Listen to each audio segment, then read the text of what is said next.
오늘 본문은 우리가 익히 잘 알고 있는 본문인데요. 그렇지만 정작 우리가 익히 알고 있다고 하면서 그 본문의 내용을 삶 가운데 적용하는 데 있어서는 매우 부족한 그러한 모습일 때가 많다라고 저는 오늘 말씀을 통해서 생각을 해보았습니다. 예수께서 지난주에 우리가 말씀을 나눌 때와 같이 정말 손을 씻지 않고 음식을 먹는 게 부정한 게 아니고 우리의 마음속에 하나님의 말씀으로 말미암아 죄를 깨닫고 돌이키려는 마음이 없다면 그 마음이 부정하다라고 우리가 말씀을 나눴습니다. 바로 그 사람이 부정한 자라는 것이죠. 자, 그 말씀이 이제 이어집니다. 예수께서 부정하다고 여겨지는 저 이방지역, 두로 지역이죠. 그것은 오늘날로 얘기하면 레바논 지역이에요. 그 지역으로 가서 예수께서 이제 한 여인을 만나게 됩니다. 예수는 의도적으로 그 지역을 가신 것이고, 예수는 의도적으로 그 지역에 가셔서 정말로 부정한 자가 누구이며, 정말로 누가 깨끗함을 덧입게 될 것이며, 누가 하나님께로 말미암아 정결함을 덧입게 될 것인지를 말씀하십니다. 그것을 나타내고자 하십니다. 그래서 우리는 이것을 한번 이런 식으로 한번 질문하며 생각해 볼 필요가 있습니다. 그것은 뭐냐면 누가 더러운 자인가라는 거예요. 누가 더러운 자일까요? 유대인들은 이방인들을 불결하고 더럽다고 여겼습니다.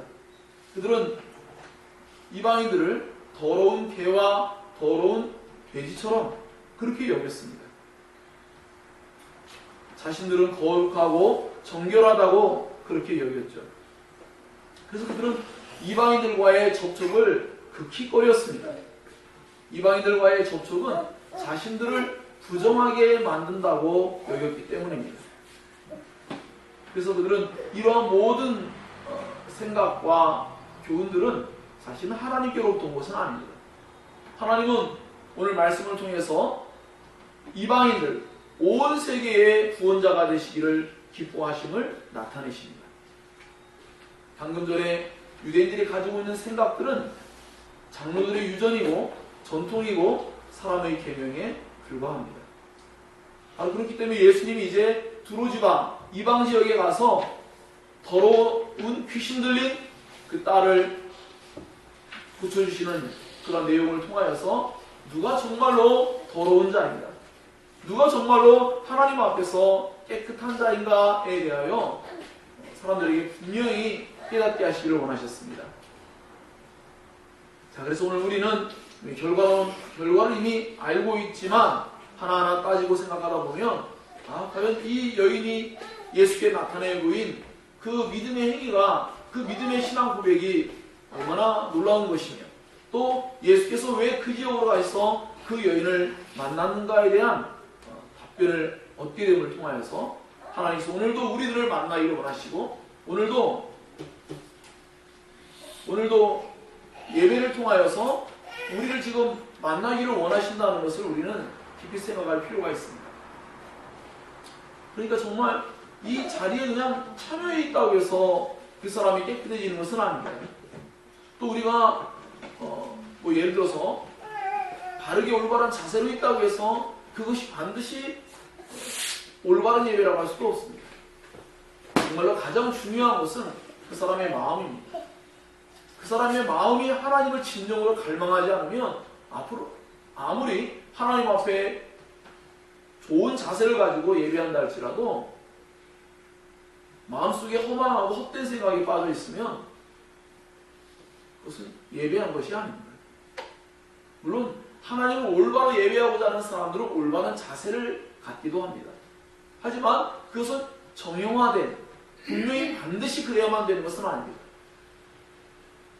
정말로 중요한 것은 우리의 마음에서 정말로 하나님을 예배하고 싶은지, 정말로 하나님의 은혜를 갈망하고 있는지, 정말로 하나님의 은혜가 없으면 우리 날마다 살 수 없다고 진정한 고백을 하는지, 우린 이러한 분명한 질문을 가지고 오늘 이 말씀을 대해야 합니다. 그렇지 않으면 오늘 이 말씀을 우리는 너무나 익히 많이 들어왔기 때문에 잘 안다고 생각하고 그 잘 아는 말씀을 오늘 우리는 다 흘려 떠내려보내게 될 것입니다.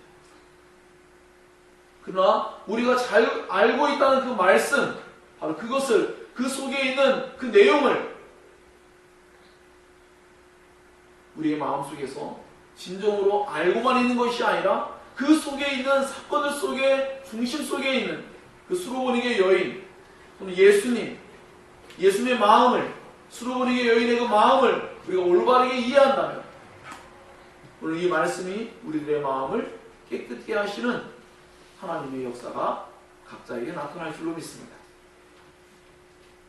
자, 그렇기 때문에 우리는 유대의 종교 지도자들이 겉으로 지켜지는 여러 가지 규칙과 제도, 계명, 교훈 이런 것들로는 하나님 앞에 깨끗함을 덧입지 못하고 오직 하나님으로 말미암아 그 마음의 죄를 깨닫고 돌이킴을 통하여서만 그 마음이 깨끗하여진다는 것을 우리가 진정으로 인정한다면 오늘 우리 이 말씀을 통하여서 우리 자신의 내면 속에 하나님을 진정으로 사랑하지 않고 있는 우리의 마음, 다른 사람들을 사랑하지 않고 있는 우리의 마음, 그것을 이제 발견하고 하나님 앞에 진정으로 도움을 구해야 되는 입장에 서야 하는 것이죠.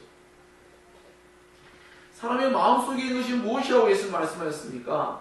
그것은 정말로 오늘날 우리가 세상에서 벌어지고 있는 수많은 악한 모습들, 바로 그것이 인간의 마음속에 고스란히 담겨있죠.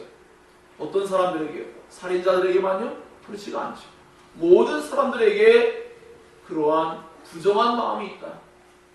그러한 악하고 더러운 그런 내면의 상태다 라는 것을 주님이 말씀하셨습니다.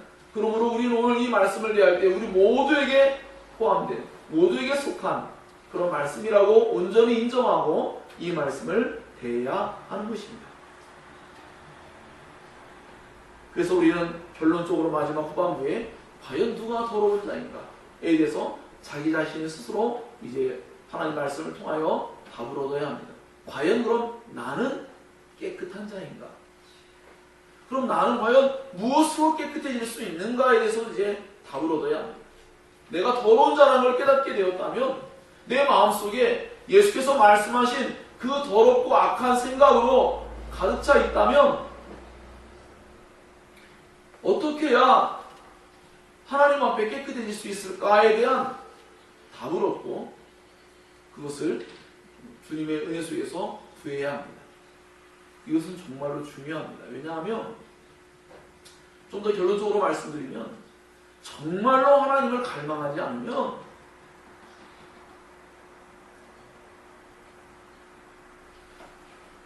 예배 속에서 그 진정성이 없게 됩니다. 하나님의 절대적인 은혜가 절실히 필요하다고 느끼지 않으면, 즉 본문의 말씀대로라면 자기가 너무나 사랑하는 그 딸이 귀신 들려 있는데 예수님이 귀신을 고쳐준다는 확신을 가지고 있어요. 그런 사람이 이제 예수를 만나게 됩니다. 그럼 어떻게 행동할까요? 어떠한 장애물, 어떠한 장벽이 있다 할지라도 그것에 굴하지 아니하고 오직 절대적인 예수님의 은혜만을 간절히 열망하게 될 것입니다. 오늘 우리 예배 속에도 하나님이 정말 말씀의 능력이 있으셔서 예수께서 이 수로보니게 여인에게 돌아가라, 너희 딸에게서 귀신이 떠나갔다라고 말씀할 때 그 자기 딸에게로 가시지도 않고 여기서도 말씀만 했는데 그 말씀이 실제로 이루어졌습니다. 그렇다면 오늘날 우리들에게도 성경을 통하여 주님이 우리에게 말씀하신다면 그 말씀이 이루어진다고 우리는 믿어야 합니다. 그러기에 우리 예배는 소중합니다. 우리에게 들려지는 말씀들은 진정으로 소중합니다. 하나님을 갈망하지 않는 사람은 결단코 말씀을 갈망할 수가 없는 것입니다. 하나님을 갈망하는 사람은 내가 이 말씀을 듣지 않으면 죽을 거라는 심정으로 그 말씀을 듣게 되고 붙잡는 법입니다. 그러나 그러한 의식이 없으면 사람들은 자신들이 하나님으로 말미암아 깨끗함을 덧입지 아니하면 하나님 앞에 불결하고 더러운 자라는, 그리고 그러한 사람들은 하나님의 심판을 받게 될 것이라는 그런 말씀들을 가볍게 여김으로 말미암아 하나님 말씀을 진지하게 대하지를 못하게 됩니다. 그래서 여러분이 칼빈의 기독교 가운데 있는 한 부분을 제가 써놓은 것 같이, 사람이 진정으로 자기 자신을 불결하다고 느끼기 전에는 자기 자신을 진지하게 살펴보고 하나님께로 나아가지 않는 겁니다. 그래서 오늘 저는 이 짧은 구절들이지만 이 구절들 속에서 저는 여러분에게도 은혜를 끼쳐야 되겠지만 저는 저 자신이 하나님께로 이 말씀을 통하여 나아갈 수 있는 복된 길을 얻었기 때문에 저는 이 말씀을 단연코 굳게 붙잡기를 원하는 것입니다. 그럼 이제 본문으로 좀 들어가 보겠습니다. 두로지방으로 예수님이 가셨는데 왜 유대의 가버나움에서 두로로 이동하셨나에 대한 문제를 아까 서론 속에 제가 어느 정도 말씀을 드렸습니다. 예수님은 이방인들이 사는 지역인 두로 지방으로 일부러 가셨죠. 왜 그곳으로 가셨는가 했더니 숨고자 하셨대요. 왜 숨으려고 했을까라고 해서 우리는 또 생각을 해봐야 합니다. 첫 번째는 왜 그곳으로 가셨나라고 생각할 때 숨는 것과 연관지어서 예수님은 유대인들이 더럽다고 여기는 이방인 지역으로 일부러 가셨죠. 물론 예수님이 숨고자 한다면 유대 지역에 숨을 곳이 없겠습니까? 그런 것은 아니죠. 지금 예수님은 유대인들이 생각할 때 더럽다고 여기는 이방 지역으로 가신 거예요. 이것을 오늘날 우리식으로 만약에 이해한다면, 당시 유대인들이 이해하기 어렵겠지만 오늘 우리식으로 이해한다면 예수님이 지금 뭐예요? 즉 하나님께서 가장 더러운 곳으로 가셨다라는 것이죠. 사실 이것은 이미 예수께서 성육신하실 때의 그 본질적인 교리와 일치합니다. 예수님은 죄인을 구원하러 오셨고 예수님은 더러운 곳으로 예수님은 가셨습니다. 그리고 오셨습니다. 그리고 그곳에서 자신의 백성을 구원하기를 기뻐하셨습니다. 오늘 우리가 예배할 때 우리 자신을 깨끗하다고 여긴다면 예수님은 우리와 함께 하시지 못할 것입니다. 그러나 우리 자신들이 진정으로 죄인됨을 온전히 인정할 때 하나님은 비로소 우리를 깨끗게 하시기 위해서 오늘의 이 말씀을 사용하시고 우리의 내면을 깨끗게 하시며 우리를 죄에서 돌이키게 하실 것입니다.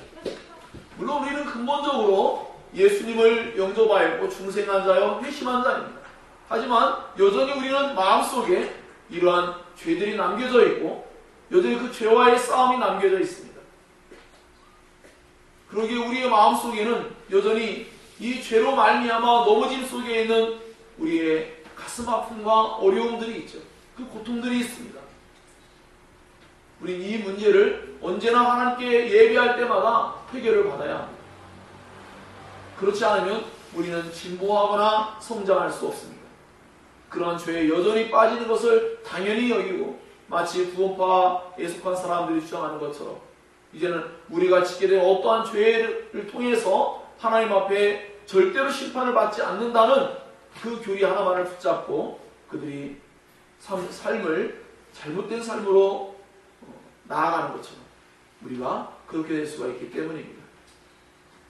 사도 바울은 로마서에도 그렇게 말씀했습니다. 그럴 수 없는다. 하나님의 은혜를 더하려고 죄 가운데 거할 수는 없다라는 것이죠. 그리고 히브리서 2장은 예수님의 그 십자가의 피뿌림의 은혜를 망령된 것으로 바꾸지 않기를 원하고 있습니다. 그러므로 우리가 진정으로 회심한 자라면, 정말로 우리 안에 성령이 역사하는 사람들이라면, 우리가 정말로 성령의 사람들이라면 우리는 날마다 자신을 깨끗게 하기를 기뻐할 것입니다. 사도 요한이 말하지 않았습니까? 하나님께로 말미암아 천국의 소망을 가진 사람들은 날마다 자기 자신을 깨끗게 하기를 힘쓴다고 그랬어요. 그러므로 하나님 말씀을 듣고 죄를 깨닫고 돌이키기를 간절히 희망하는 사람은 이 수로보니게 여인처럼 그 예수님의 발 아래에 엎드리며 그분께 간청하는 수밖에 없다는 것을 결국 경험하게 됩니다. 그래서 예수께서 이렇게 더럽게 여겨지는 이방인 지역으로 예수님이 두로 지역으로 가셔서 그곳에서 한 여인을 이제 만나게 됩니다. 물론 성경에는 지금 이 여인을 만나러 갔다고 말하지는 않지만 성경의 수많은 곳에서 예수께서 언제나 가셨던 모든 곳에는 언제나 하나님의 나라를 이루기를 기뻐하셨고 하나님의 뜻을 행하기를 기뻐하셨고 하나님의 사역이 언제나 영광스럽게 드러났음을 볼 때 예수께서 이곳에 간 목적이 분명히 이 수로보니의 여인을 통하여서 드러나고 있다는 것을 우리는 알 수가 있는 것입니다. 예수님은 이제 이 더러운 유대인들이 생각할 때 더러운 이방 여인과의 접촉을 통해서 그 장로들의 교훈과 유전과 계명 이 모든 것들이 잘못된 가르침이라는 것을 예수께서 폭로하고자 하는 것입니다. 하나님의 구원의 은혜와 사랑은 결코 유대인들만의 전유물이 되거나 국한될 수는 없는 거죠. 하나님은 온 세상의 구주가 되시기 때문입니다. 그러므로 우리의 마음속에 어떠한 사람을 정죄하고 어떠한 사람들에 대하여 구원을 못 받을 것처럼 저 사람은 안 될 거야 라고 단정짓는 것은 바로 여러분이 유대주의적인 잘못된 사고에 빠져 있는 것입니다. 하나님은 구원하지 못할 자가 없으십니다. 복음에는 하나님의 능력이 나타나고 하나님의 의가 드러나서 어떠한 사람이라도 반드시 구원에 이르게 하는 놀라운 능력과 권세가 있습니다. 자, 그러면 예수께서 왜 이 두로 지역에 가서 숨고자 했을까요? 왜 예수님이 숨고자 했을까요? 두로 지역에 가신 이유는 이제 이방 땅에 가신 이유는 우리가 살펴봤습니다. 왜 숨고자 했을까요? 사실 이 내용이 본문 자체에서는 명확히 밝혀주지 않기 때문에 우리는 정확히 알 수는 없습니다. 하지만 여러 가지 본문의 앞뒤 정황을 살펴보았을 때 예수께서 또 휴식이 필요했고 또 한편은 예수님의 12 제자들을 따로 가르쳐야 될 필요성도 느끼고 계시고 더 나아가서 이방인 지도자들이 예수님 앞에 전면전을 선포하면서 막 나올 때 예수님은 그들을 일시적으로 피하셔야만 되는 입장에 놓여 있어요. 그럴 때 두로 지역으로 가면은 유대의 종교 지도자들은 따라올 수가 없어요. 왜 그렇습니까? 더러운 지역으로 그들은 들어올 수가 없기 때문입니다. 예수님은 바로 그러한 일들에 의해서 아마 그곳에 숨고자 하신 것이다 라고 성경학자들은 일반적으로 해석하며 이야기를 하고 있습니다. 자, 그런데 예수님은 정말로 숨겨졌을까요? 그렇지가 않아요. 참 재밌습니다. 예수님은 정작 숨겨질 수가 없는 분이셨어요. 예수님은 이제 더 이상 숨겨질 수 없는 존재가 되셨습니다. 이방 지역에까지 예수님은 그 명성이 널리 알려지게 되었어요.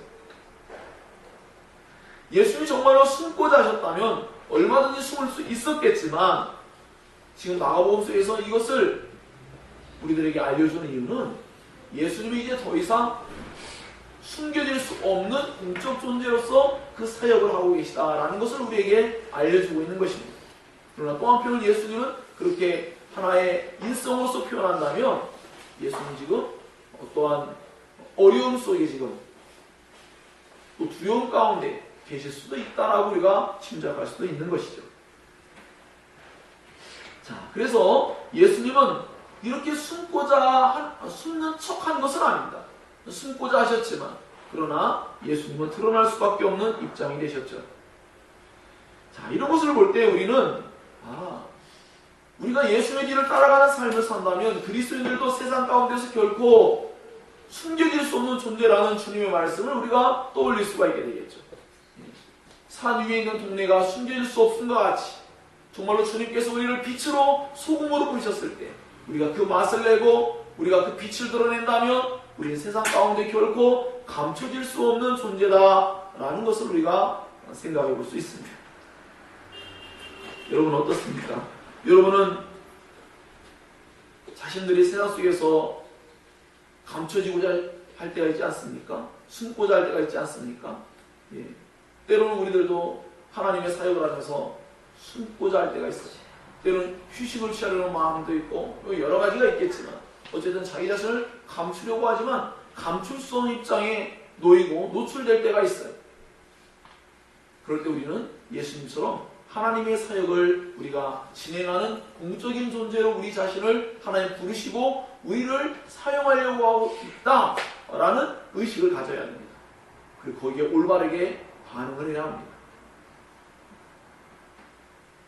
또한 우리는 이렇게 예수님을 숨고자 하지만 그 이방적인 사람들조차 예수님을 찾고자 막 뛰어다니고 예수님을 막 찾아내려고 애쓰는 모습처럼 사실은 이 땅에 수많은 사람들이 진리를 찾아 헤매고 있고 수많은 사람들이 예수 그리스도를 갈망하고 있음을 우리 또한 깨달을 수 있습니다.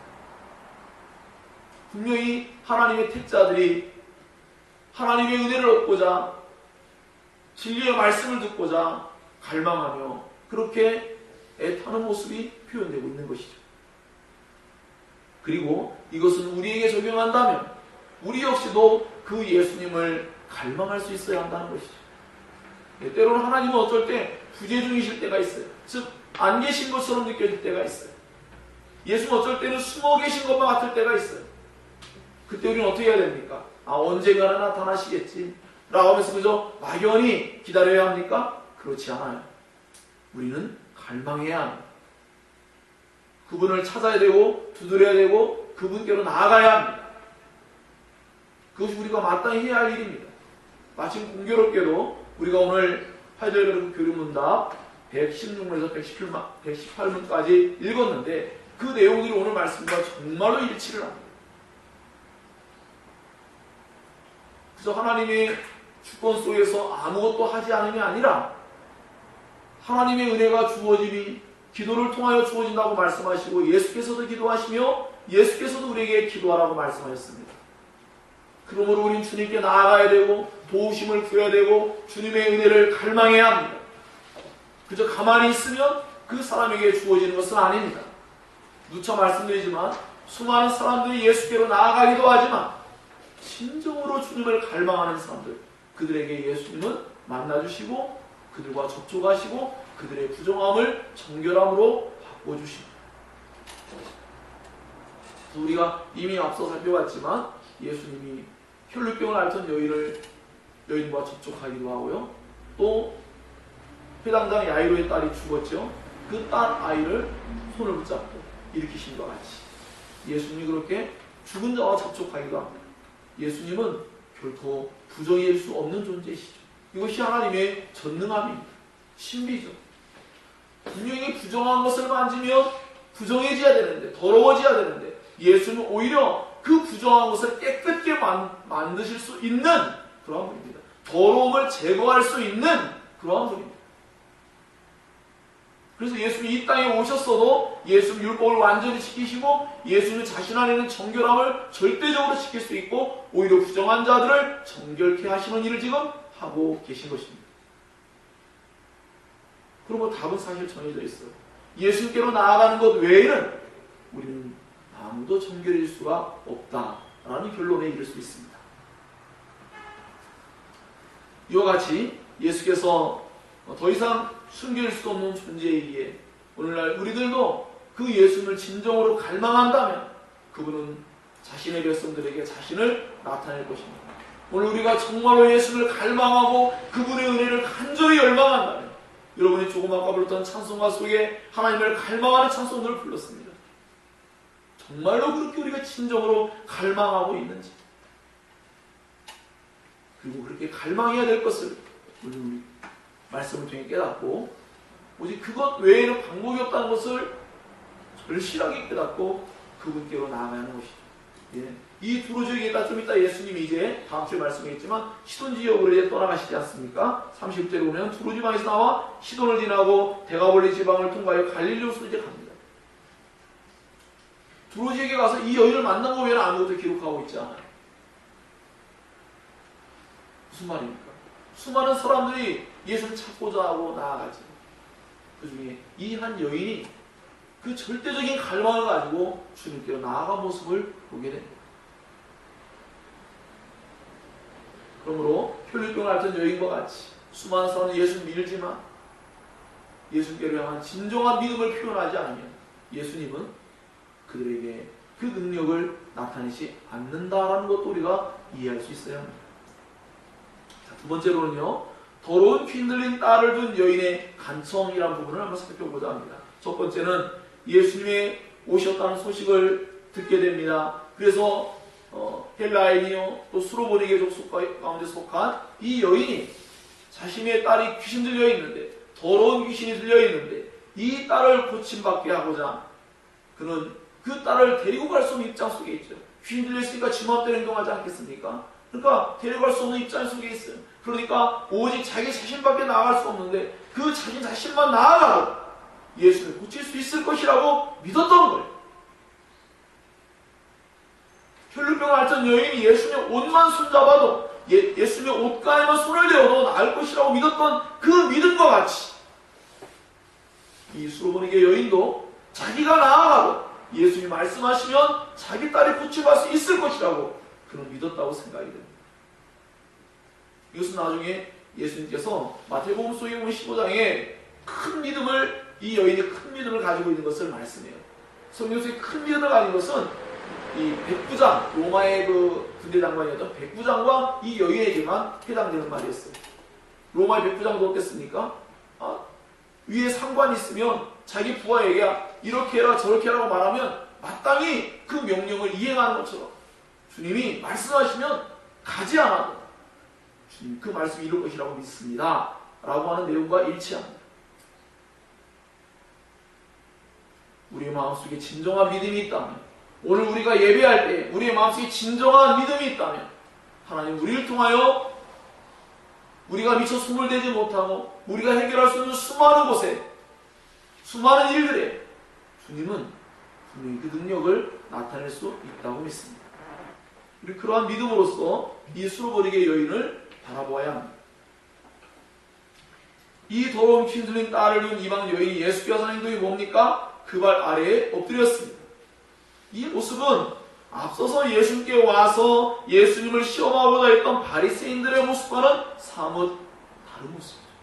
마치 그들은 팔짱을 딱 끼고 있는 듯이 예수님이 어떻게 하나 보자 라고 판단하려는 태도를 가지고 있었다면, 이 여자는 그렇지 않습니다. 이 여자는 예수님의 발 아래에 엎드려서 기꺼이 굴복하고 복종하는 자세를 그는 분명히 나타내 보였습니다. 이 여자는 예수님을 의심하거나 제어보거나 판단하지 않았습니다. 이 여자는 예수께서 반드시 자기의 딸을 고칠 수 있다는 확신 아래에 예수님 발 아래에 엎드린 것입니다. 예수님께 절대적인 복종과 그 도움을 구하는 자리를 그는 마련했습니다. 그 여인은 자기가 어디에 있어야 되는지를 분명히 알고 있었습니다. 그녀의 자리는 예수님의 발 아래였습니다. 저는 오늘 이것이 우리가 도전받아야 될 중요한 대목이라고 생각합니다. 우리는 여전히 예수님의 발 아래에 있어야 합니다. 그것은 결코 우리 자신을 비하하거나 우리 자신을 비참하게 만드는 자리가 아닙니다. 그 자리가 바로 은혜의 자리입니다. 그 자리가 바로 피로써 예수께로 말미암아 은혜를 얻을 수 있는 복된 자리라고 우리는 이해해야 합니다. 하나님의 은혜를 구하는 가장 좋은 자리가 예수님의 발 아래 엎드리는 것입니다. 그러므로 저도 설교자이지만 저 자신도 여전히 서 있지만 저의 마음은 예수님 발 아래 엎드려 있습니다. 그런 마음으로 우리는 언제나 말씀을 대해야 합니다. 이 이방 여인이 예수님의 도움을 절대적으로 필요하기 때문에 그 예수님께 간구하였습니다. 간절히 구한 것이죠. 당시 유대인 남자와의 접촉을 꺼렸던 문화적이며 또한 성별적인 장벽들을 다 무너뜨리고 예수께 나아가서 이 여자는 간절함과 그 믿음으로써 예수께로 온전히 나아간 것입니다. 이것은 앞서 우리가 말씀을 살필 때에 한 중풍병자를 4명이 그 지붕을 뜯어서 예수께 침상지에 달아내린 사건과 연관이 있습니다. 정말로 간절한 믿음이 있다면, 그 진정성이 있다면 앞에 어떤 장벽이 있든지 그것은 문제가 되지 않습니다. 그저 고침을 받는 것이, 그 예수님으로 말미암아 고침받는 것이 가장 중요하기에, 그 예수님으로 말미암아 구원하는 것이 가장 중요하기에 남겨진 모든 것들은 부수적인 것에 불과합니다. 정말로 이 모든 것, 예수께 나와서 고침받는 것에 이 여인은 모든 것을 걸었다 해도 과언이 아니에요. 왜? 모든 것을 해보았지만 자기 딸이 낫지를 않았어요. 그러나 예수님이 예수님께서 귀신을 쫓아낸다는 말씀을 들을 때 이 여인은 예수님만이 유일한 구원자라는 것을 확신했을 것입니다. 그래서 어떤 의미에서 우리는 혈루병을 앓던 여인처럼 12년 동안 그 고통을 당하며 모든 방법을 다 동원했지만 치유하지 못했던 혈루병 여인의 그 마음을 이해할 때, 아마도 이 자기의 딸을 귀신 들린 상태에서 고침을 받지 못한 그 상황에 놓일 때 이 여인이 경험했던 그 경험을 우리는 마음에 한번 생각해 보아야 합니다. 그것은 무엇입니까? 이 세상 어떤 것으로도 할 수 없는 것, 바로 그것을 깨달아야 됩니다. 주님이 아니고서는 우리의 죄의 문제가 해결될 수 없다는 절대적인, 예수의 절대적인 은혜를 갈망하는 이 마음을 갖지 아니하면 세상의 방식으로 수많은 행복을, 인위적인 행복을 우리가 일시적으로 누릴 수도 있고 경험할 수 있지만 예수 외에는 진정한 행복이 없다는 것을 참으로 마음에 진정으로 믿고 세상의 모든 것을 동원했지만 절대로 할 수 없습니다. 우리 자신의 인간적인 노력을 다 수고를 기울여봤지만 절대적으로 할 수 없었던 것을 진정으로 인정할 때에 우리의 예배는 하나님 예수 그리스도 앞에, 그분의 발 앞에 엎드리고 간청하는 그 여인의 자세와 똑같은 자세를 갖게 되는 것입니다. 우리 바로 그 자세를 갈망해야 합니다.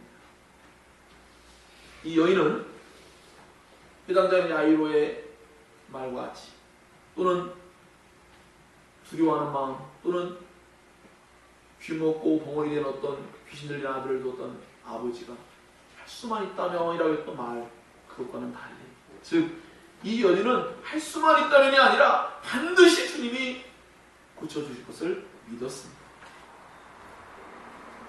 그러므로 우리는 그녀의 믿음이 그녀로 하여금 그렇게 간청하게 만들었다라는 그러한 논리를 갖게 됩니다. 즉 우리의 믿음이 우리를 하나님께 무릎 꿇게 할 것입니다. 우리의 믿음이 어떠냐에 따라서, 우리의 현 상황이 어떠냐에 따라서, 우리의 필요가 진정으로 어떠냐에 따라서, 예수를 정말로 어떤 분으로 여기냐에 따라서, 더 나아가서 우리가 정말로 그 예수의 절대적인 은혜가 얼만큼 필요하냐는 그 필요성, 그 간절함, 바로 그것이 우리를 자연스럽게 예수의 발 아래 무릎 꿇게 한다는 것이죠. 그러지 않고는 우리는 여전히 찬양하고 기도하고 여러 가지 회의들을 할 수 있지만 정작 우리의 마음의 내면에 있는 정결함에 대해서 그다지 깊은 관심을 기울이지 못하고 여전히 우리는 잘못된 의를 우리 또다시 얻게 됩니다. 종교적인 행위를 통하여. 그것은 누더기와 같은 것이죠. 그러므로 사랑하는 여러분, 우리는 하나님께 기도하는 것이 결코 어떠한 형식에 있지 않다는 것을 알게 됩니다. 하나님께 기도하는 것은 너무나 필연적인 것이고 그것은 너무나 중대한 일이라는 것을 우리가 알게 됩니다.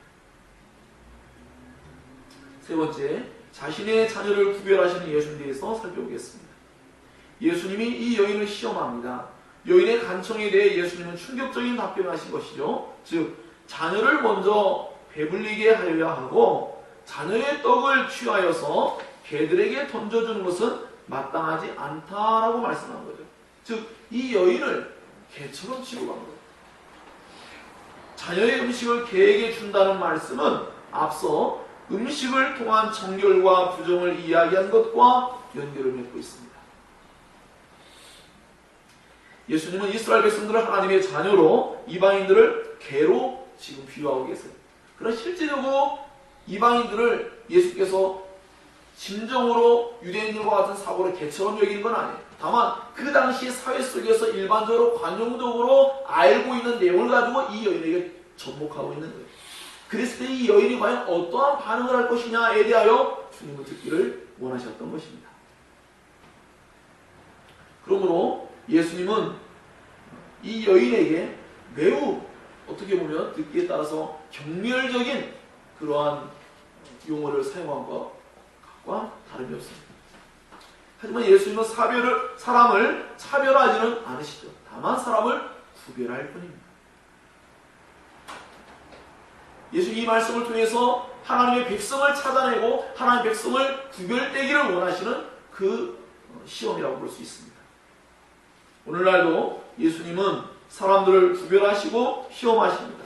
즉 우리가 더러운 죄인됨을 인정하도록 주님은 시험할 때가 있습니다. 자신의 죄인됨을 인정하지 않는 자는 결국 바리새인과 같은 자들일 것입니다. 인간의 계명으로서 자신의 의를 드러내지만 하나님 앞에서는 아무 쓸모없을 뿐만 아니라 도리어 해가 되어서 하나님 앞에서 정결함을 덧입지 못하는 그러한 불행한 자리에 그들은 서게 될 것입니다. 그러므로 사랑하는 여러분, 여러분이 하나님을 만날 때 자신의 죄인됨을 온전히 인정함으로써 하나님의 도우심을 전적으로 갈망하는 자가 되어야 할 줄로 믿습니다. 그 어떤 기독교인도 자신의 죄인됨을 인정하지 아니하고 기독교인 된 사람은 단 한 사람도 없습니다. 그리고 모든 뛰어나고 훌륭한 참된 신자들은 언제나 자기 자신의 죄인됨을 더 많이 더 깊이 깨달았습니다. 그래서 더 많은 하나님의 은혜가 필요하다고 늘 여겼습니다. 그 은혜로서 자신의 내면이 정화되어지고 깨끗해지고 삶의 변화가 일어날 수 있다고 믿었습니다. 자, 그렇기 때문에 이 여인의 답변을 통하여서 우리는 그의 신앙 고백을 한번 들어보고자 합니다. 그녀는 자신과 딸이 개와 같이 더러운 존재라고 인정하였습니다. 주여, 옳습니다. 쉬운 말일까요? 개처럼 취급을 당하는데 주여, 옳습니다 라고 말하기 쉬울까요? 예수 믿어봤더니 인종차별주의 아닙니까? 라고 할 수 있잖아요. 그런데 이 여인은 옳다고 말했습니다. 이 옳다는 말이 어디에 또 사용됐습니까? 물론 여러분이 있지만 가장 극명하게 그런 게 뭐냐면 예수님의 십자가상의 두 강도 가운데 한 강도가 자기의 죄인됨을 인정할 때에 예수께서 하신 말씀은 다 옳다고 그가 인정하였습니다. 자기 자신을 죄인됨을 인정한다고 말하고 성경을 통하여 하나님께서 우리에게 말씀하는 진단이 우리에게 옳다고 말할 수 있어야 합니다.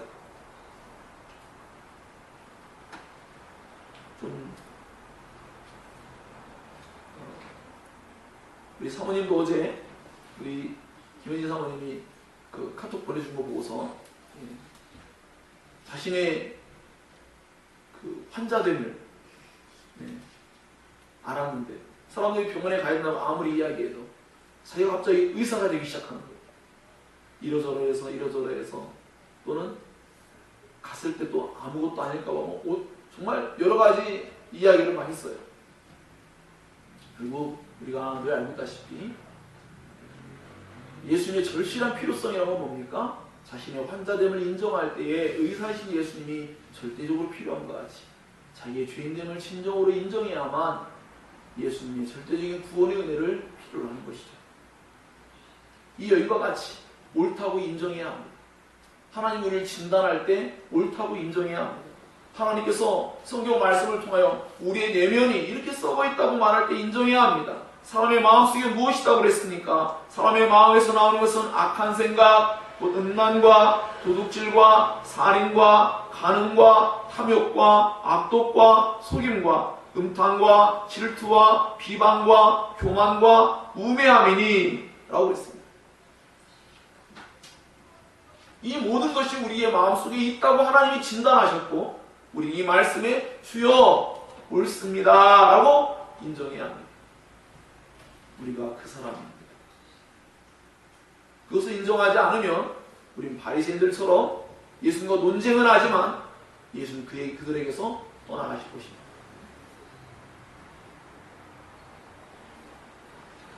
이 여인은 옳다고 인정하였고 예수를 향한 참된 믿음의 고백을 하게 된 것입니다.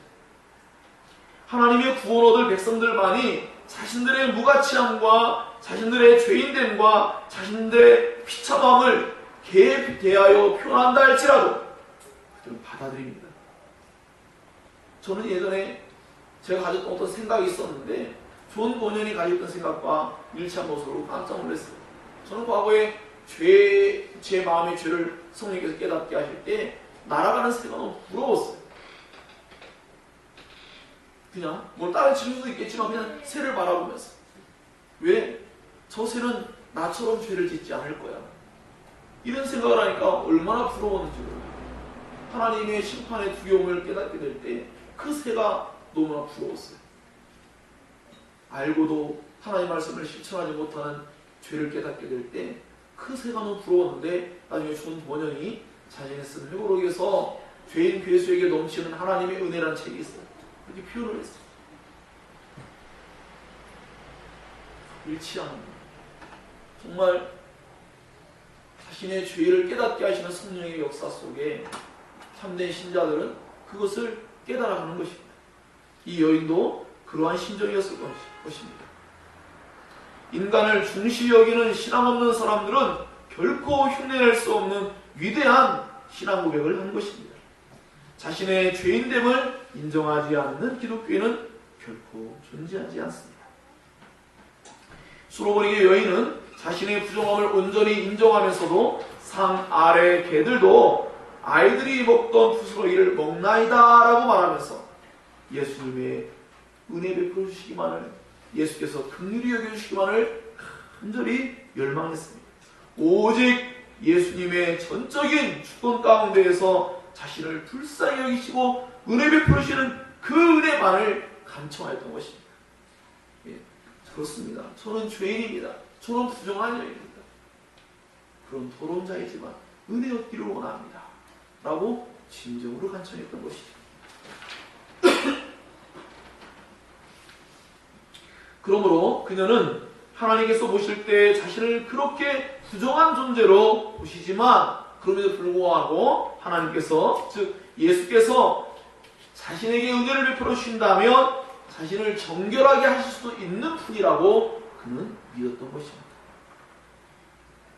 그녀는 이방인으로서 놀랍게 그 진정한 구원 얻는 믿음을 그는 신앙 고백 속에서 분명하게 표현하고 있습니다. 로마서 4장 5절은 이를 아니할지라도 경건하지 아니한 자를 의롭다 하시는 이를 믿는 자에게는 그의 믿음을 의로 여기시나니 라는 말씀이 기록되어 있습니다. 즉 우리 자신이 경건하지 못해요. 우리 자신이 무언가 경건함을 위해서 일을 하지 못한다 할지라도 그 사람을 하나님께서 의롭게 여기신다는 것을 믿는 사람들은 하나님은 그 사람의 그 믿음을 하나님이 의롭게 여겨주세요. 여기 수로보니게 여인이 드렸습니다. 그렇습니다. 주님, 저는 올바르게 살만한 아무런 힘이 없습니다. 예, 저는 더러운 자입니다. 그러나 그럼에도 불구하고 주님은 저를 정결하게 할 수 있는 분이라고 저는 믿습니다. 주님이 정말 나의 딸을 치유할 수 있는 능력이 있는 분이라고 믿습니다. 그렇게 고백할 때에 주님은 그 신앙 고백을 기쁘게 받아주신 것입니다. 마지막으로 이적을 행하시는 예수님에 대해 살펴보겠습니다. 이적의 원인은 뭘까요? 예수님이 이 여인의 신앙 고백을 칭찬합니다. 이 여인의 신앙 고백이 자신의 딸에게서 더러운 귀신이 떠나가게 하시는 예수님의 은혜를 경험하게 하였습니다. 마가복음의 관점에서는 이 여인의 마음, 즉 내면이 정결한 신앙심이, 그 마음속이 깨끗한 거예요. 사실은 겉으로 볼수록 유대인이고 겉으로 볼수록 이방인이기 때문에 이 여인이 더러운 여인이라고 생각할 수 있지만, 예수님은 이 여인의 마음속이 깨끗하다는 것을 바깥으로 표현하도록 만들어주시죠. 즉 그래서 그의 말로써 외면적으로 표출하도록 그렇게 하셔서 진정으로 정결한 자는 지금 이 여인이다라는 것을 유대인들에게 말씀하고 싶어 하시는 거예요. 우리가 흔히 알고 있지만 누가 사마리아 사람들처럼, 즉 예수께서 물어볼 때 누가 정말 그 다 죽어가는 사람을 정말 치유한 그러한 사람이냐, 누가 그를 정말로 도왔느냐, 누가 정말 그를 사랑하였느냐 라고 할 때 유대인들은 사마리아 사람을 말하지 않아요. 입에 담는 것조차 싫어하기 때문에 그들을 인정하기를 꺼려합니다. 저는 오늘 이 말씀이 동일한 맥락 속에 있다고 봐요. 그럼 누가 정결한 자냐 라고 할 때 저는 바로 이 수로보니게 여인이라고 말하고 싶은 것입니다.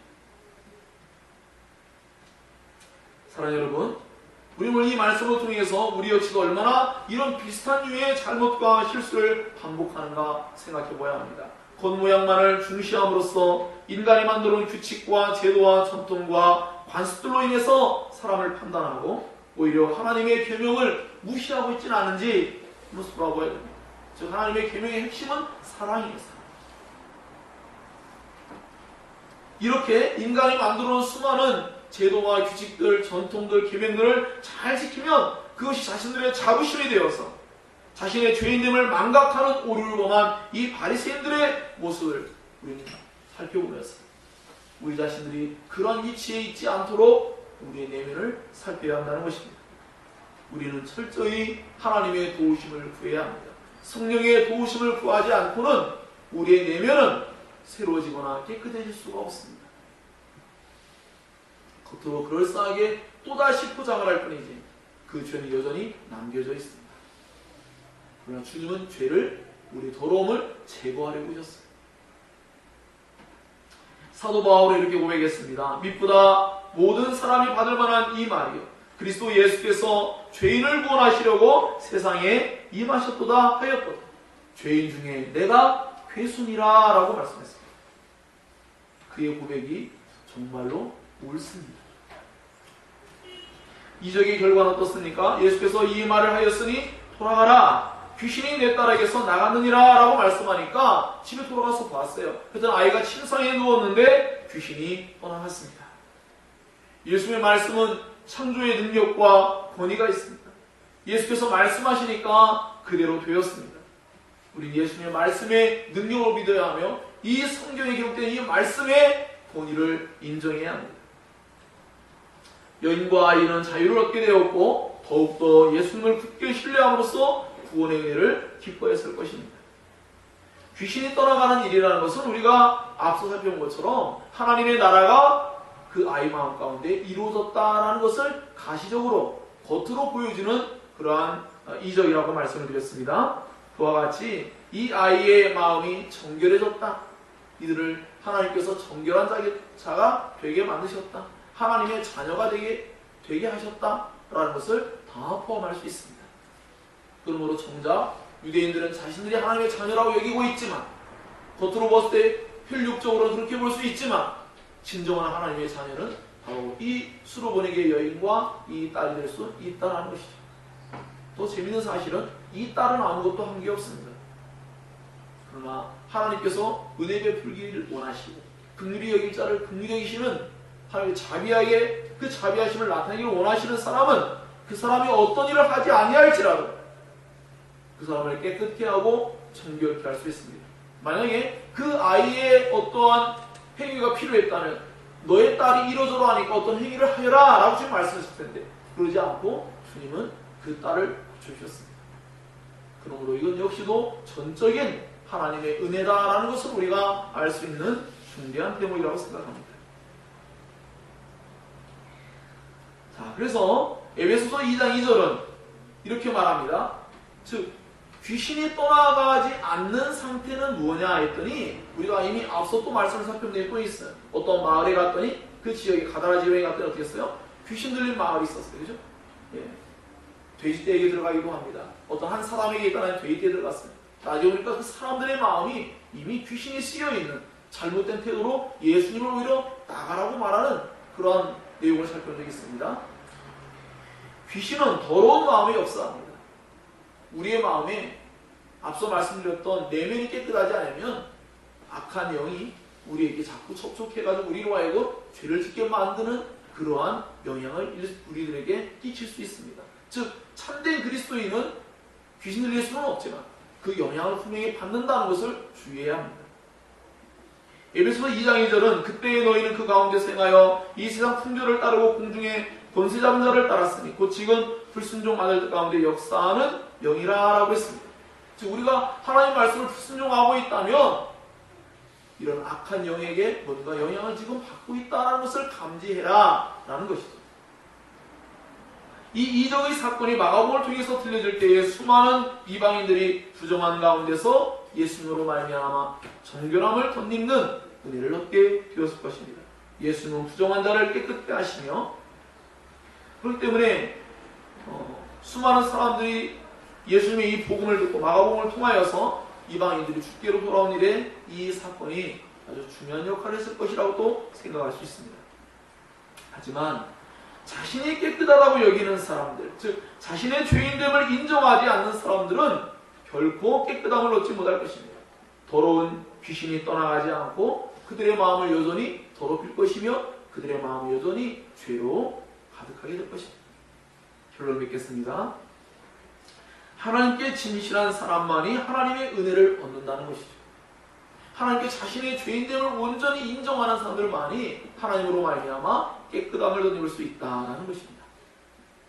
수로보니게 여인의 진실한 고백과 믿음만이 예수님의 치유의 은혜를 경험하게 하였습니다. 예수님이 이 여인을 시험했고 그녀는 진실함과 간절한 믿음으로써 하나님의 자비와 사랑을 덧입기를 희망할 때 예수께서 그에게 은혜를 덧입혀 주었습니다.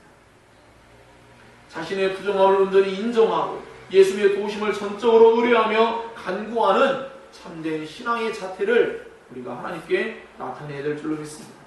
수많은 성경 말씀들이 우리를 수로보니게 여인처럼 또는 개처럼 자신의 비참함을 깨닫게 해줄 수 있습니다. 그때 우리 고통이 찾아올 수 있고 그 말씀을 부정하고 싶기도 할 수 있지만 그러나 우리는 오늘 이 말씀을 기억하고 하나님 앞에 진정으로 자기 자신을 참되게 진실하게 내어 보이는 그 일을 통하여 이 여인과 같은 참된 신앙 고백을 함으로써 하나님의 놀라운 복된 은혜를 덧입고 살아가는 우리가 되어야 할 줄로 믿습니다. 사랑하는 여러분, 오늘 이 말씀을 통해서 모두가 다 예수님만이 유일하게 우리를 정결하게 할 수 있는 분이라는 것을 마음에 꼭 믿고 그 예수님을 가까이 하지 않는 사람은 결국 아무리 외면을 아름답게 치장해도 결코 깨끗해질 수 없다는 것을 기억하고 예수님만이 우리를 정결하게 할 수 있는 것, 이 정결함은 단순히 그냥 우리가 세수하는 것과 다릅니다. 이 정결함을 덧입지 않으면 어떻게 된다는 거죠? 우리의 마음을 부정하면 죄를 짓는다는 것이에요.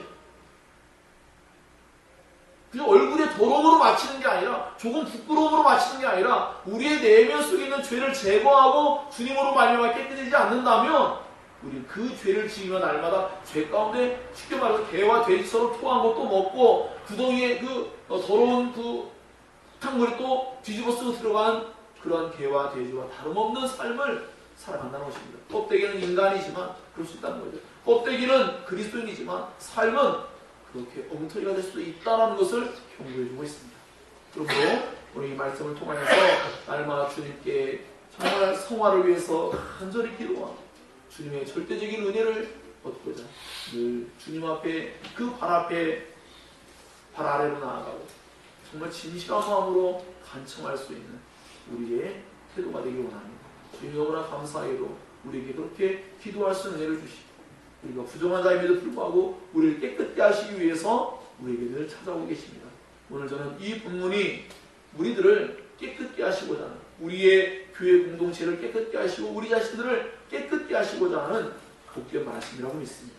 우리 모두가 그 은혜 가운데 살아가는 모두가 되기를 주의 이름으로 축원합니다. 기도하겠습니다. 그 말씀